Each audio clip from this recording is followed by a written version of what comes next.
Buenas tardes. La conferencia de la tertulia de farmacia Juan Bautista Chape Guisado del día de hoy, 29 de abril de 2024, la hemos denominado Viruela y vacunación en Cuba en la época colonial, 1804-1898.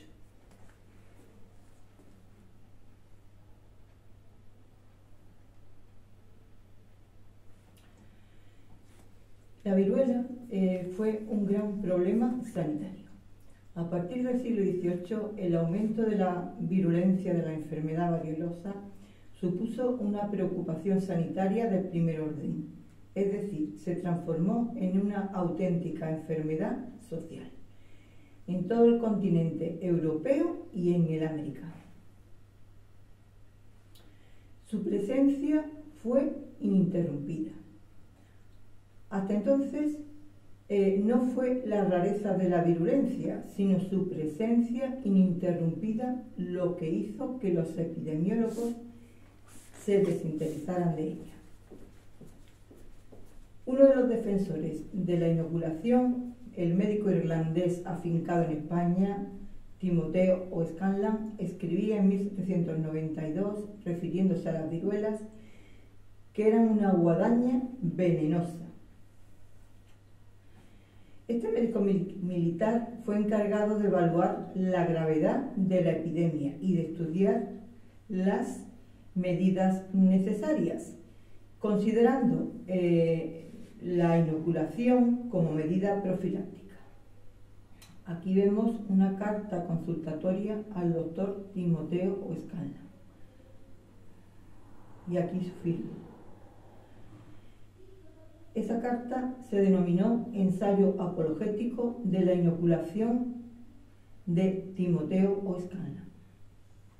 Las epidemias determinan el discurso de la sociedad. Y hacemos referencia a los métodos del doctor Masdeval, informando al conde de Floridablanca que con el método se habían conseguido los más portentosos y maravillosos efectos. Conde de Floridablanca.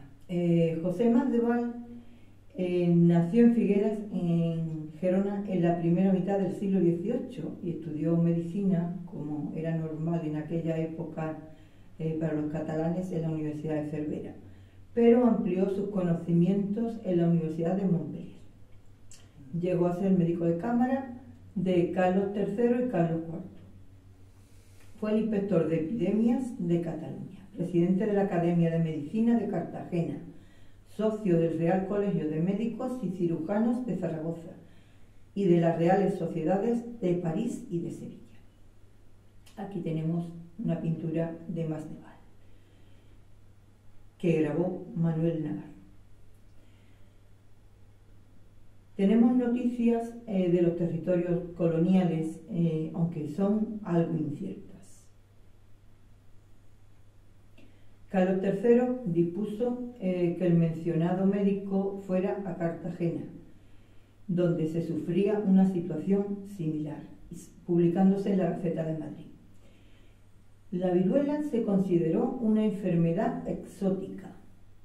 Así, a finales del siglo XVIII, José Felipe Flores, médico de cámara de Carlos IV, afirma que la viruela era una enfermedad exótica en aquellos países y enteramente desconocida. Aquí tenemos a este médico, José Felipe Flores. La viruela en América. Se admitió que la viruela en América fue introducida por un esclavo negro de Pánfilo de Narváez. Aquí tenemos a Pánfilo de Narváez. La fuente de las epidemias de viruela afectaban con mayor virulencia a los organismos de los indígenas, pero no por la debilidad de su constitución, sino por las costumbres y modos de vida que contribuían a la propagación y al contagio.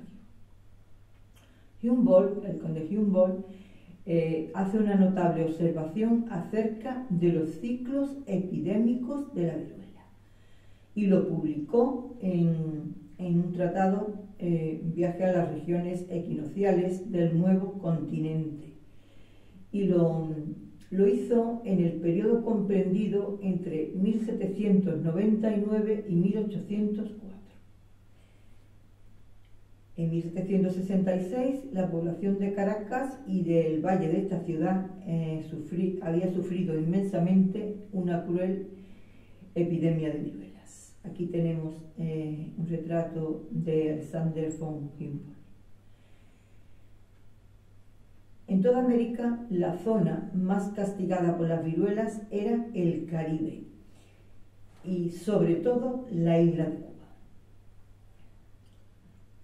Y tenemos también referencias a dos provincias de ultramar, como Filipinas y también Canarias, aunque era española. Las Islas Canarias no se mantuvieron al margen de las epidemias. Como en América, las viruelas llegaban en barcos, sobre todo a través de los correos que con frecuencia arribaban a sus costas. Dos epidemias importantísimas tuvieron lugar en 1780 y en 1798. Vemos la inoculación antivariólica en España y en las colonias de ultramar.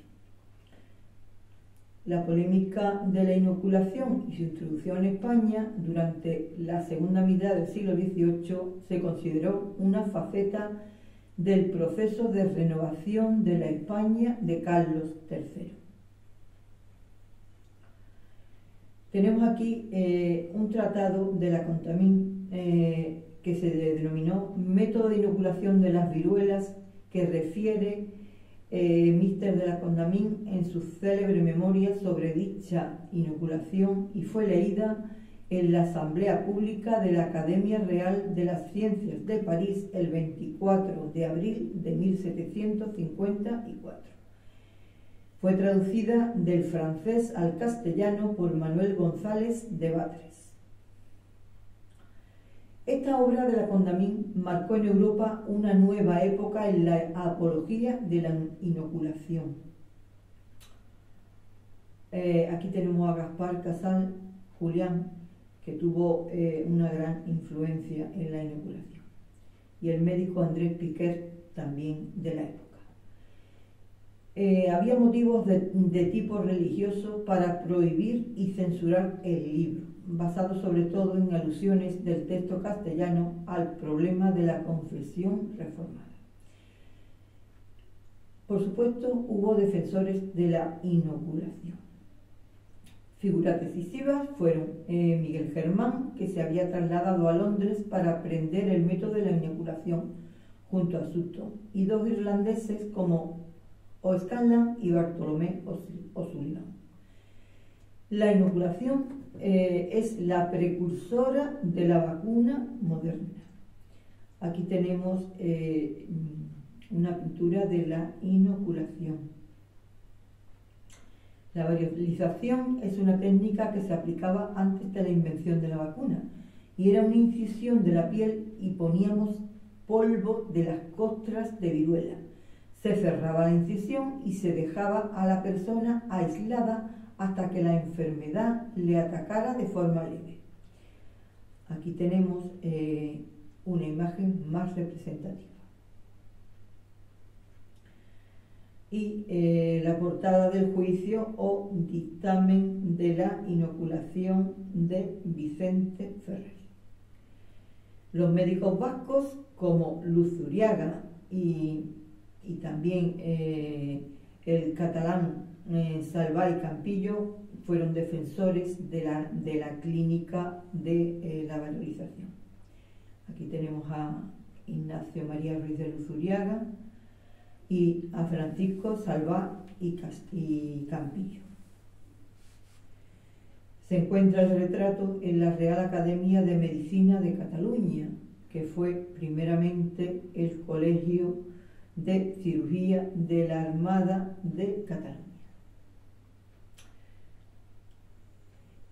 Deciros que el ensayo apologético de la inoculación es un texto excelente sobre la cuestión. Demuestra su evidente conocimiento de la medicina británica y francesa del siglo XVIII.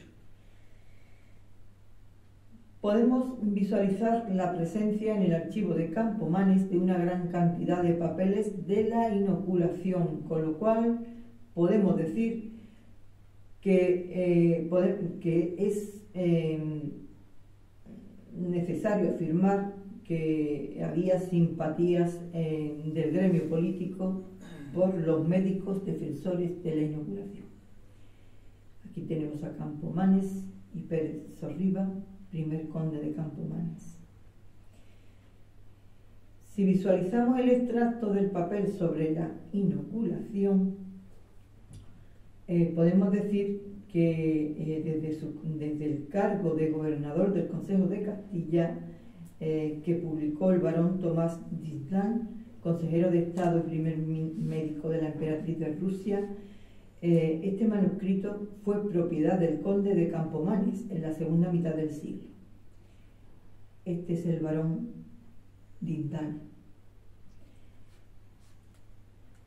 Este método en 1769 alcanzó 5 ediciones y gracias a esto Disdal fue elegido miembro de la Royal Society. Nathaniel Disdal viajó a San Petersburgo e inoculó a la emperatriz Catalina la Grande y a su hijo Pablo I de Rusia, así como a 140 miembros de la corte, y los resultados fueron muy exitosos. Además, había una actitud abierta mantenida por el Consejo de Castilla ante estas cuestiones, de acuerdo con su política sanitaria reformadora, que es muy significativa. Desde este momento, desde este año, no se interrumpen las noticias sobre el progreso de la inoculación. Aquí tenemos a la reina María Carolina de Austria, que era la reina consorte de Nápoles y Sicilia, también muy significativa en el proceso de la inoculación. Las noticias oficiales demuestran claramente que la inoculación de la viruela se introdujo en América con posterioridad al año 1775. Y ante la ineficacia terapéutica, la actitud del indígena era huir de la pestilencia, o sea, huir de la viruela. Oficialmente se introduce la inoculación en Buenos Aires, en Lima, en Santa Fe de Bogotá y en la Ciudad de México, entre 1777 y 1778. La Condamine nos hará de testigo, refiriendo que la inoculación los salva a todos, aunque luego la realidad fuera otra. Un misionero carmelita de las cercanías del Pará refiere que siguió el ejemplo de otros misioneros y otros indios. Tenemos aquí al marqués de Socorro, José Francisco Antonio de Solano y Bote, que era una autoridad política que no reconocía la introducción del método de la inoculación hasta fechas muy tardías. Deciros que una de las primeras armas relativamente efectivas contra este mal fue la inoculación, pero que fue introducida en Europa hacia 1720 por Lady Mary Wortley Montagu, esposa del embajador británico en el Imperio Otomano. Ella misma se inoculó y aprendió directamente en Inglaterra. Aquí tenemos una imagen de ella. El mundo americano sufrió gran azote, especialmente la epidemia de 1779 que ocasionó casi 10.000 muertos en la Ciudad de México. Y ya vemos la introducción de la vacuna de vacunación jenneriana. Edward Jenner fue un médico que tuvo su existencia entre 1749 y 1823. Ejerció en el medio rural y había observado que las lecheras que ordeñaban las vacas del condado de Gloucester padecían un proceso leve, la variola vacín, causada por un ortopovirus, que las inmunizaba contra la viruela. Aquí tenemos a este médico británico. El día 14 de mayo de 1796, Jenner inoculó al niño James Fish, de 8 años de edad, linfa procedente de una pústula de la mano de Sara Nelmes, una vaquera afectada de variola vacín. Como era de esperar, la operación fue un éxito y el joven Jim Fish quedó a salvo de padecer la viruela.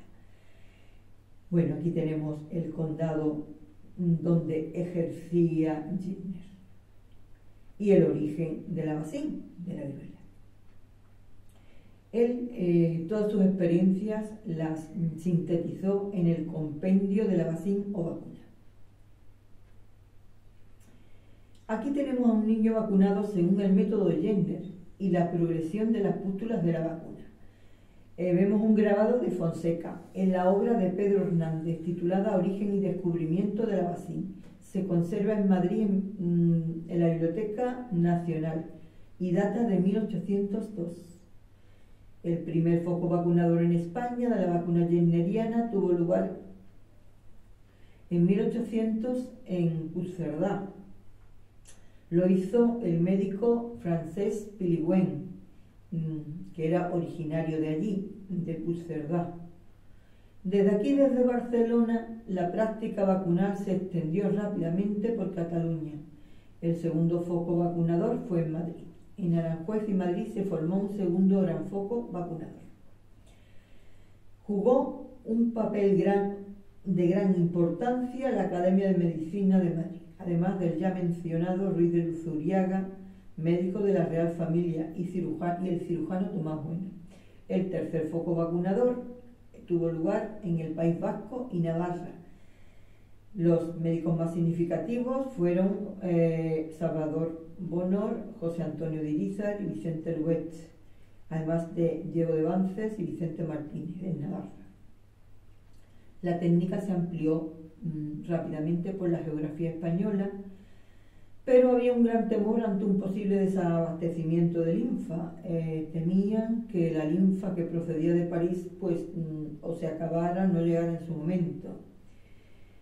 El temor del desabastecimiento provenía precisamente de esa gran preocupación de que no hubiera suficiente número de vacunados para que sirvieran como fuente de experiencias. Luego, la difusión de la vacuna jenneriana fue práctica y teórica. Desde la vertiente difusora tuvieron gran protagonismo los profesionales sanitarios, médicos y cirujanos, pero también ediles de ayuntamientos, sacerdotes, ingenieros, comerciantes. Aquí tenemos la portada de la primera edición del libro de Jenner, donde recopiló sus experiencias sobre la variola vacín, la mano de Sara Nelmes, la vaquera afectada de viruela.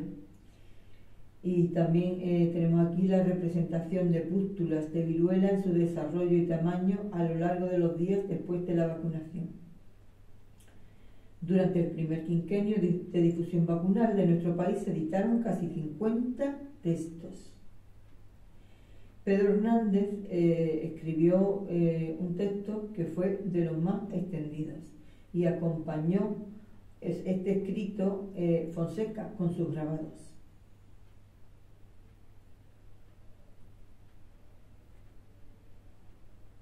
Entonces no existían las patentes farmacéuticas, pero existieron estos textos que servían, eran una semejanza a las patentes de hoy día. Estos textos detallaban el procedimiento para vacunar. Aquí tenemos este niño vacunado según el método de Jenner, en este texto significativo, aquí a una madre vacunando a su hijo. Y esta es la portada del libro de Jacques-Louis Moreau de la Sarre, Tratado Histórico y Práctico de la Vacuna, editado en Madrid en 1803. Una ilustración de Juan Jimeno Carrera en el libro de Jacques-Louis Moreau de la Sarre. Aquí se ve la progresión de los granos de la vacuna desde el día 4 al 14 en su tamaño y color natural. 5 años después de la publicación de Jenner, en 1803, el rey de España, Carlos IV, que había perdido a una de sus hijas, María Teresa, debido a la viruela,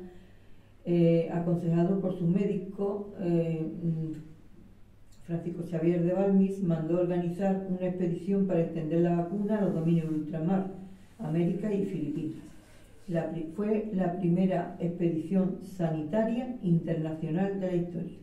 Aquí tenemos el retrato de este médico alicantino, Balmis y Berenguer, que fue el director de la Real Expedición Filantrópica de la Vacuna, comprendida entre 1803 y 1806. Nos vamos a centrar en la viruela y vacunación en la Cuba colonial desde 1804 a 1898. Primeramente hacemos una ampliación considerando que la vacunación fue la estrategia fundamental en la eliminación de la viruela en Cuba desde 1804 a 1993. Se ha documentado la presencia aquí en fecha tan temprana como 1520. La figura del médico cubano Tomás Romay Chacón, que vivió entre 1764 y 1849, con todo merecimiento se dice de él que tuvo un gran papel con la difusión de la vacuna de Jenner en su país. Perteneció a la Real Sociedad Económica de Amigos del País, así como fue uno de los redactores del papel periódico de La Habana, y además tuvo vinculación en la universidad, llegando a ser decano de la Facultad de Medicina. Romay fue el principal artífice de la introducción en el país de la vacuna antivariólica.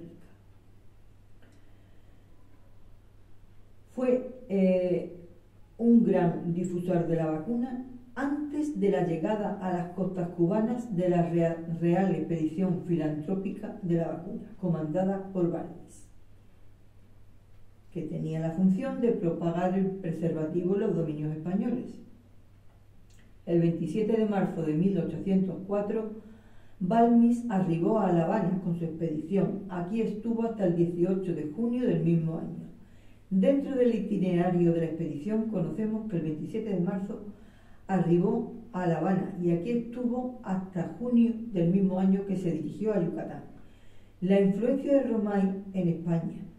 Al médico cubano, desde la inclusa madrileña, se le solicita en 1813 información sobre su procedimiento de manejo del fluido vacunal. ¿Por qué se recurre a Romay? Pues bien, doble motivo: por su trayectoria como vacunador y, en segundo lugar, por su pertenencia a la Junta de la Real Casa de Beneficencia de Extramuros de La Habana. Contó para estas actividades científicas con el apoyo del obispo de La Habana, Monseñor don Juan José Díaz de Espada y Fernández de Landa, y de la Real Sociedad de Amigos del País de La Habana. Se extendió la vacunación durante todo el siglo XIX. La vacunación promovió el surgimiento de instituciones como la Junta Central de la Vacuna en 1804, encargada de todo lo relativo a la propagación y producción de la misma, como fueron el Instituto de Vacunación Animal en 1803 y el Centro General de la Vacuna en 1883. Mediante una legislación en los primeros años del siglo XX, la vacunación se hizo obligatoria. Cuba fue una colonia de España durante todo el siglo XIX, o sea, hasta 1898. En este periodo, Cuba fue una colonia que en sus inicios su actividad económica fundamental era la producción de azúcar para la exportación hacia Europa y Estados Unidos. La base fundamental del desarrollo de esta industria fue la esclavitud, incrementada desde mediados del siglo XVIII. Es importante citar que a partir de 1868 se inició un periodo de guerras para la independencia nacional hasta 1898.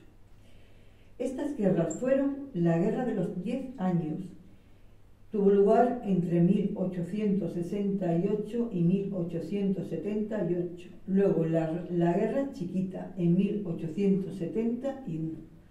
La Guerra de Independencia entre 1895 y 1898 etapa que se deterioraron mucho las condiciones sanitarias de la isla, así como su actividad económica. La metodología que se usó para la vacunación fue que para lograr estos resultados se utilizó el método histórico lógico apoyado en la técnica de revisión documental. Se revisaron las estadísticas de salud sobre viruela disponibles en la Dirección Nacional de Estadística y Registros Médicos. La dimensión epidemiológica de la viruela en Cuba. Pues diremos que la enfermedad continuó causando enfermedad y muerte en la isla por 400 años, hasta que se eliminó en 1923. Iniciando el siglo XIX, la viruela estuvo presente en focos y numerosas villas. A pesar de la introducción de la vacuna en esa fecha, el mal se presentó en los años siguientes en diversos lugares del territorio. En 1816 fue muy importante una epidemia de viruela. Posteriormente, en 1821, una epidemia gravísima en Santiago de Cuba. En 1829 todo el territorio insular se vio afectado. Romay dijo que era muy grave y continuó su difusión en el año siguiente. Se corroboró un brote en la villa de Remedios en 1840. Santiago de Cuba se afectó nuevamente en el verano de 1844 y 1852 en La Habana. Entre 1860 y 1863 se informó la existencia de este mal en diversas poblaciones de la isla, produciendo elevada mortalidad. La de 1860 ocasionó 355 muertes en la capital. En 1861 fallecieron por esta causa 367 personas y la epidemia de Remedios causó 871 víctimas. En 1862 llegó este virus a Santa Clara y en 1863 de nuevo en Remedios. A pesar de la vacunación, siguieron las epidemias. Tomás Romay mantuvo la campaña de vacunación iniciada en 1804, pero las epidemias se hicieron presentes posteriormente. La más grave fue la de 1887-1888. Provocó 2.204 muertes en estos 2 años, que coincidieron con la guerra de los 10 años. El mayor número de fallecidos se registró en el año 1878, al final la guerra de los 10 años. Solamente en la capital, en 1887, la viruela provocó 1.654 defunciones. Se recogió la presencia de brotes en Batabanó, Mariel y Cienfuegos, además de los de Remedios, Matanzas, Regla y La Habana. La última epidemia tuvo lugar en 1899. No fue muy importante la epidemia variolosa en este siglo en Cuba. Tomás Romay fue un médico importantísimo en estos inicios de vacunación en la primera mitad del siglo XIX. Diremos que por lograr disponer de una vacuna fueron esfuerzos titánicos, pues comprendió que era el único medio disponible para enfrentar la enfermedad y no paró hasta tenerla en sus manos. La comunidad facultativa habanera supo de este proceder en 1802. Hasta ese momento se utilizaba la variolización, que no era más que la inoculación con el virus varioloso, que lo practicó el propio Romay desde tiempos atrás. La Real Sociedad de Amigos del País fue el centro donde se practicó la vacunación yerneriana y fue conocido en Cuba a través de la difusión de la obra de Pedro Hernández. También esta hazaña fue publicada en el libro de acuerdos de la Sociedad Económica. La Junta de Gobierno decidió que Romay la estudiara e informara si era ventajoso que se imprimiera este libro de acuerdos de la Sociedad Económica. Estudió el complejo problema y vislumbró lo útil de este libro. Desde ese momento fue su defensor e inició un trabajo en la dirección de introducir, sostener y expandir esta técnica en la isla. También estas nuevas ideas le proporcionaron distanciarse de los inoculadores y le ofrecieron respaldo para iniciar una batalla en su contra, que fue una manifestación de un debate ideológico y epistemológico que tenía su origen en conflictos metodológicos y de conocimiento científico, pero era en realidad un problema profesional, un elemento de protección gremial y prescindir de la rivalidad que representaban los inoculadores. Se considera la vacunación el primer proyecto social de la medicina cubana. El Real Tribunal del Protomedicato se pronunció a favor de la vacunación. Romay recomendó que se publicara el opúsculo sobre la vacunación y dijo que lo más importante era buscar el pus infeccioso en vacas afectadas para poder iniciar la vacunación entre la población. La Real Sociedad Económica de Amigos del País solicitó al Real Consulado que se encargara de imprimir el folleto sobre la vacunación, lo que se hizo efectivo el 25 de febrero de 1802, y lo podemos encontrar en el libro de acuerdos de la Sociedad Económica. Romay no encontró la vacina, pero no desistió de su búsqueda. Recurrió a la búsqueda de este virus vaccinoso en el momento que tuvo lugar una gran epidemia en la isla. Y era su deseo esta nueva estrategia de combate. Recorrió gran parte del territorio buscando lesiones de las vacas, no encontró la vacina, pero no desistió. Los más amplios recursos económicos para obtener la vacuna fueron hechos sin precedentes en relación con un evento de salud. El Real Consulado encargó por todo el continente americano el pus vaccinoso y hasta el comando de Cádiz. El capitán general Salvador Muro Salazar, marqués de Someruelos, puso en manos de Romay los más amplios recursos económicos para obtener la vacuna, hechos sin precedentes en relación con un evento de salud. En el papel periódico de La Habana, la edición del 3 de febrero de 1803 se publicó la noticia de que se habían creado dos premios, uno de 400 pesos para quien descubriera y manifestara el fluido vacín tomado de las vacas de la isla, y otro premio de 200 pesos para quien la trajera del extranjero. En ambos casos, Romay tenía que certificar la veracidad y utilidad del fluido. El premio fue concedido por el Real Consulado. Desde Filadelfia, 3 cristales que contenían el pus vaccinoso.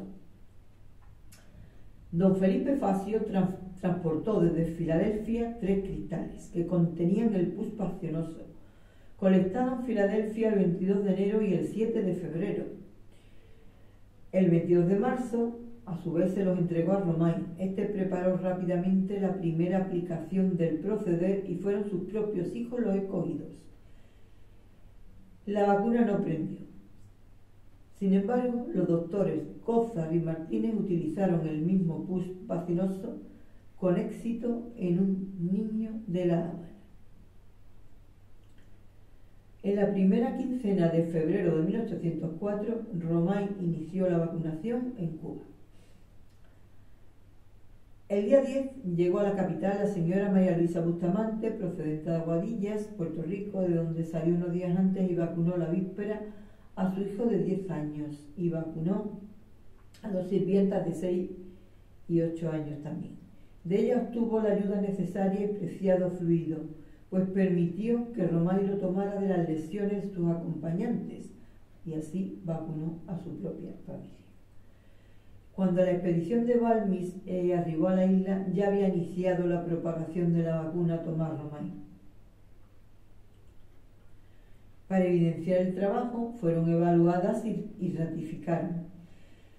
Esta evidencia, los doctores Bernardo Cózar, ayudante del director de cirugía y medicina de la escuadra y hospitales de la Marina de este puerto, Juan Pérez Carrillo y Francisco Gutiérrez, segundos profesores médicos cirujanos de la Armada, los cuales habían visto la vacuna en España y Puerto Rico, los que ratificaron el éxito de la vacunación realizada. La vacuna tuvo sentido social, pero especialmente la conservación y propagación.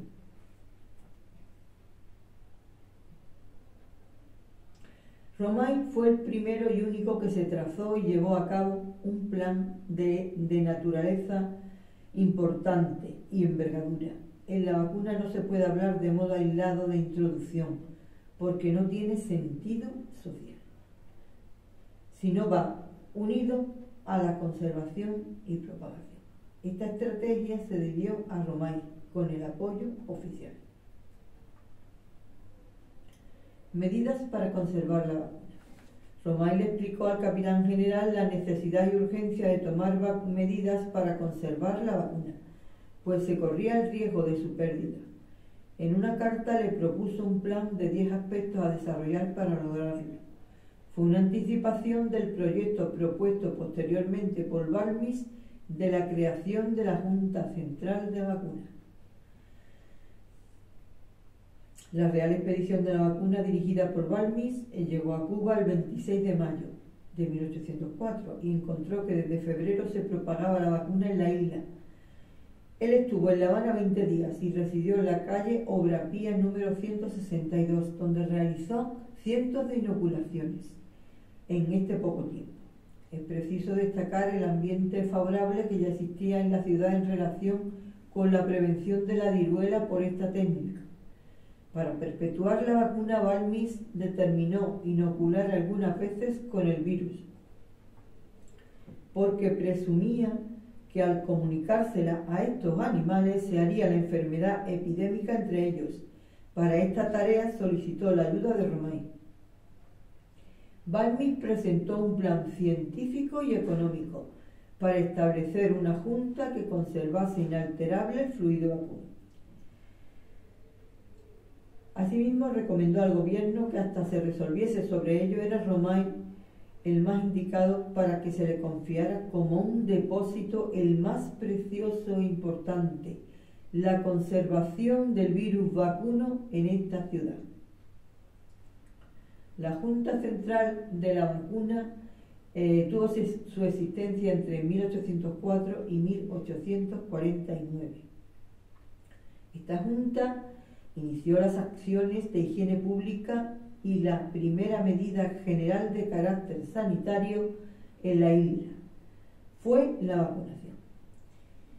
Posteriormente, los ayuntamientos de las diferentes villas de la isla asumieron los gastos que acarrearon los trabajos de vacunación en su jurisdicción.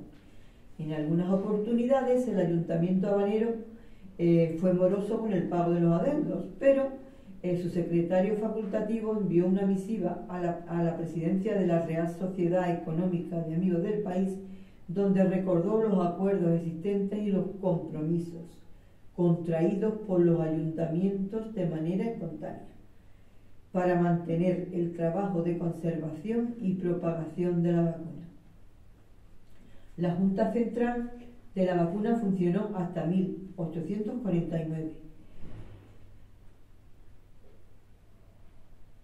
Cuando falleció Romay, entonces sus funciones pasaron a las Juntas Superior Provinciales y Municipales de Sanidad, que desde entonces designaron y supervisaron a los vacunadores hasta el final de la dominación española. Era imprescindible inocular las vacas a partir del pus de los granos vacunos del hombre. Fue destacada la actuación del vacunador licenciado Joaquín José Navarro, quien trabajó en Santiago de Cuba. Sostuvo que era imprescindible inocular las vacas a partir del pus de los granos vacunos del hombre para conservar inalterable el virus. Había gran obligatoriedad de la vacunación. Gran importancia tuvo la decisión de la Junta Central de la Vacuna de establecer la obligatoriedad. Romay propuso además que no se admitieran en ningún colegio a un alumno si no se acompañaba de un certificado de vacunación antivariolosa. Una de las medidas más importantes fue la vacunación.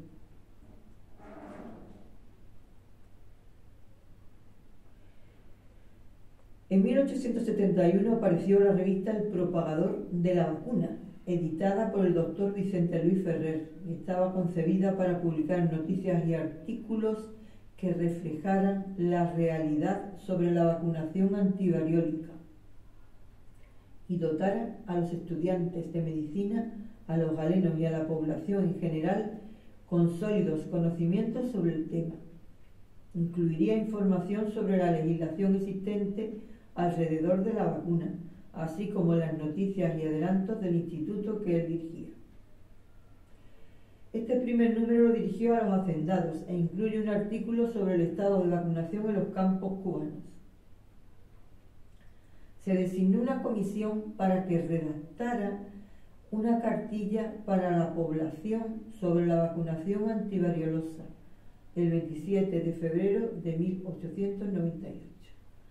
A fines del siglo se debatió en la Academia un informe de Juan Santos Fernández sobre un trabajo del destacado médico del galeno mexicano Eduardo Liceaga, donde se referían los inconvenientes de la vacunación brazo a brazo, y se designó una comisión para que redactara una cartilla para la población sobre la vacunación antivariolosa.